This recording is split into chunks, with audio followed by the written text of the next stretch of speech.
FT846BL servo from Feetech.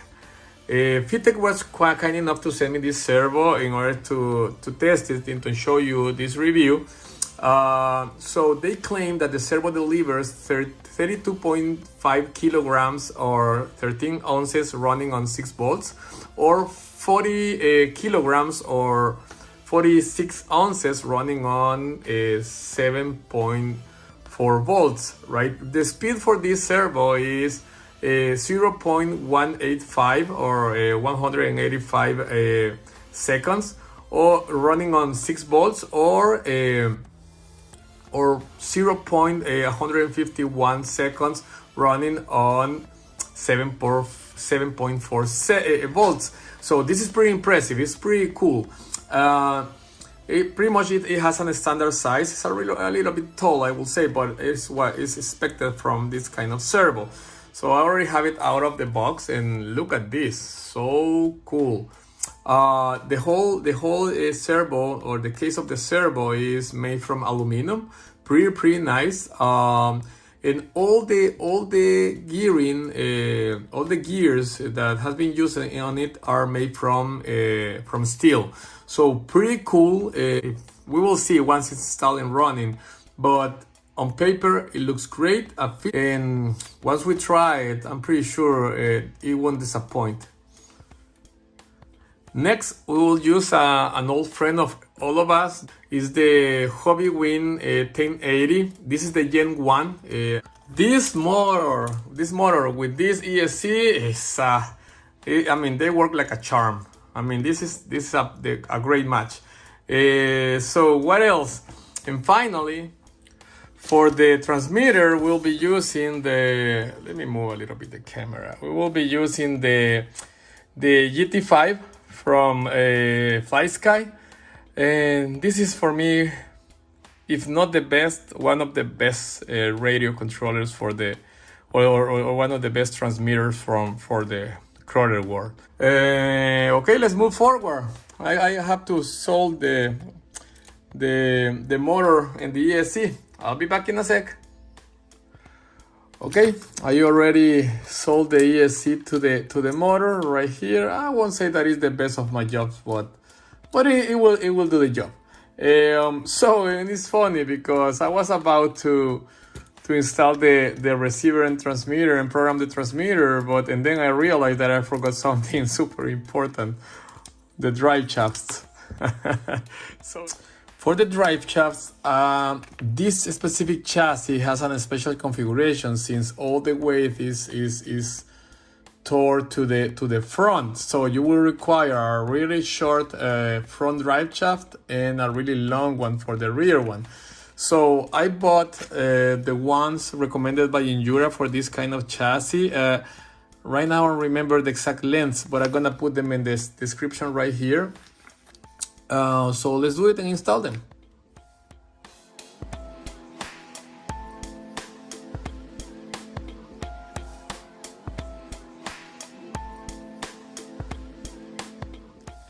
I have a small problem here because when I try to pass through the shaft and the drive shaft and the shaft of the differential, they don't line up perfectly, so I'm not able to screw this screw. So let me see what I can do with that first. I just realized that right here there is a retainer that is the one that is causing the trouble. So what I'm gonna do is I'm gonna remove it.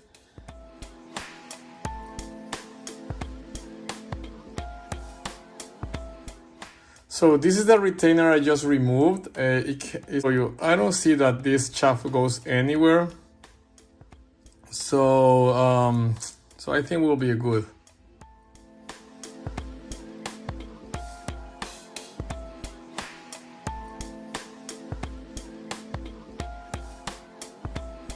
Okay, drive shafts are installed. And for the rear axles, I had to do the same thing. It has like that small retainer. I had to remove it in order to install the shafts, but I think it will work. I don't think that will cause any troubles. Yeah. So, and in the case of the ESC, we're gonna install it right here. The reason why is because I don't want to block any of these two screws right here in order to remove this slider. So it will go right here, and it's perfect since I have the perfect length for this for the receiver right here. And I think it will work. Yeah, that's great.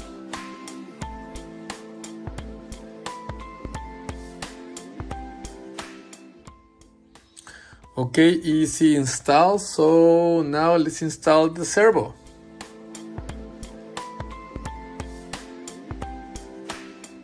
Okay, the servo is installed. So now let's plug our electronics to the transmitter. In this case, the throttle and brake for this specific transmitter goes to the channel 2. So the ESC, we have to plug the ESC to channel 2, and the steering goes into the channel 1.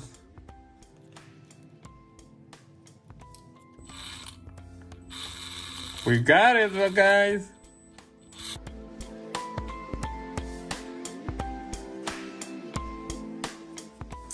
Let's install the steering links in order to be able to set the servo, the steering servo.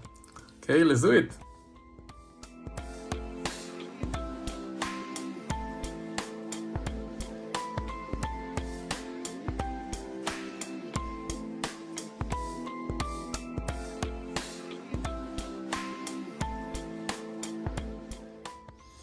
And it's done. I'm gonna set it up once I install the wheels. Right now, I'm gonna leave it like that. Just let's see if it's actually moving. Wow, the servo is pretty quiet, and it's really good reacting. I'm gonna set as I said, I'm gonna set up. I'm gonna make the setting of the servo once I install the wheels. But right now, I really like what I see. Wow, plenty of power too. Really, this is a really strong servo. I really love it. Great job here, Feetech. I really like it. So here are my final thoughts. First, the axles. The axles are pretty neat. I really love the machining. I really love the look. They actually look and feel like a high quality items. The shafts are made from steels. Also, the internal, all the gearing for the differentials are made from steel, and they feel pretty solid. I really love them. Time will tell, like if this is the case once we are running this truck.